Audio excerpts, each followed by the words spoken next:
One Life LA, how are you guys?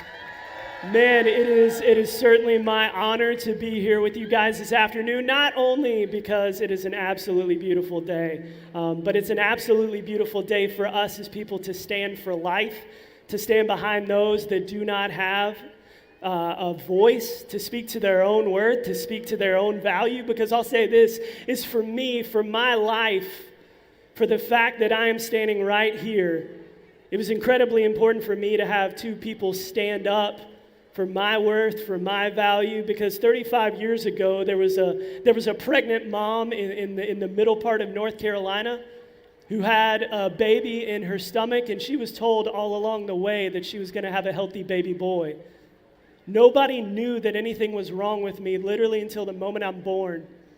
And the doctor there in the delivery room, he's holding this armless baby boy, and there's a hush that falls over the delivery room. Nobody's laughing. Nobody's excited. Everybody's quiet. There's not a child crying in the delivery room because I'm not breathing. I'm not moving. And the doctor tries to find my pulse, and he can't find a pulse, and so he quickly turns to my dad. And he shows me to my dad so dad can see that I don't have arms. And then he asks my dad, do you just want us to let him go? Because looking at a kid like me, what chance does a kid with no arms have? What kind of life is a kid like this going to have? But man, praise God, I had two parents that they didn't need arms to love me. They looked at the baby boy that God in his grace had given them, and they said, no, that's our son, and you do whatever it is you can do to try to bring him back. And so the doctors rush me out, and they start to work on me. And then a matter of minutes later, the doctor walks back in with a kicking, screaming, alive, armless baby boy. And man, and much as you guys just clapped and cheered, I think that was the picture of my parents' heart, was to know that God had not only saved me, but God very clearly had a purpose for me. And in the midst of the peace, what starts to happen is all of these doctors start to come into our room because they all want to check out the armless baby boy.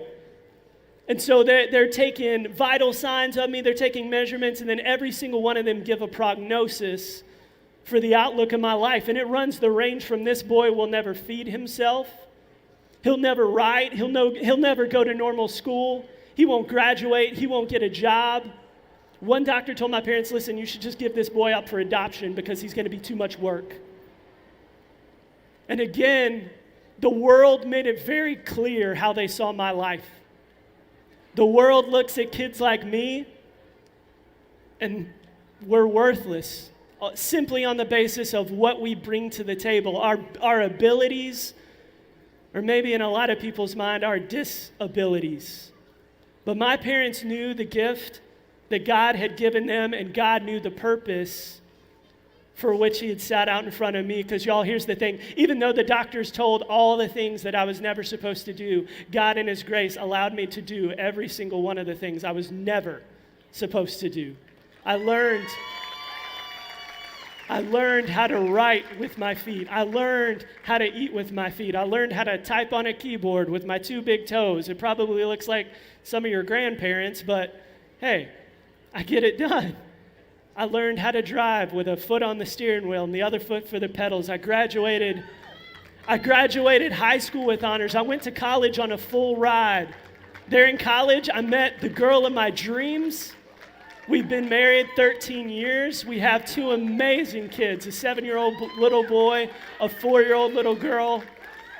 And now, by God's grace, I get to travel the country and tell about the hope that he brings in maybe packages and lives that the world does not think is worth it.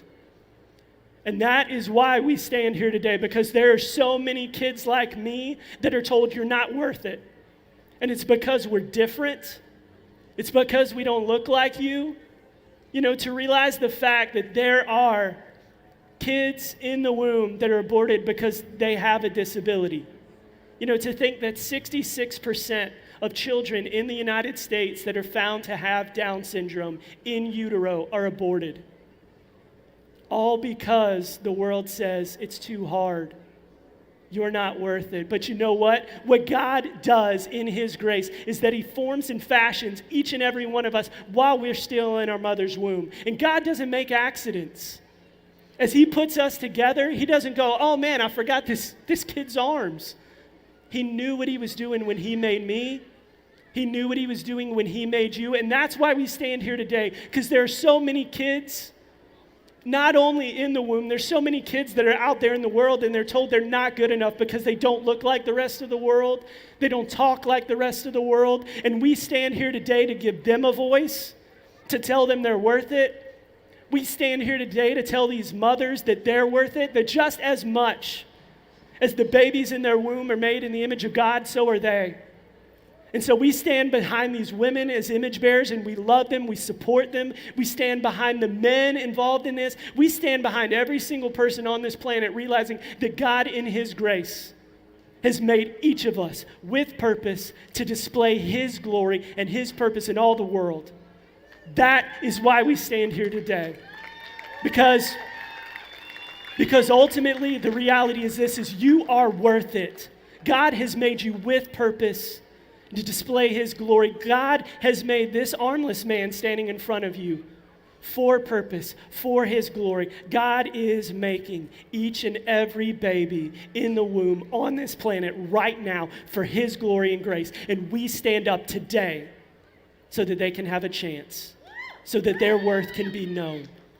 Let your voice be heard so their voice can be heard. Thank you.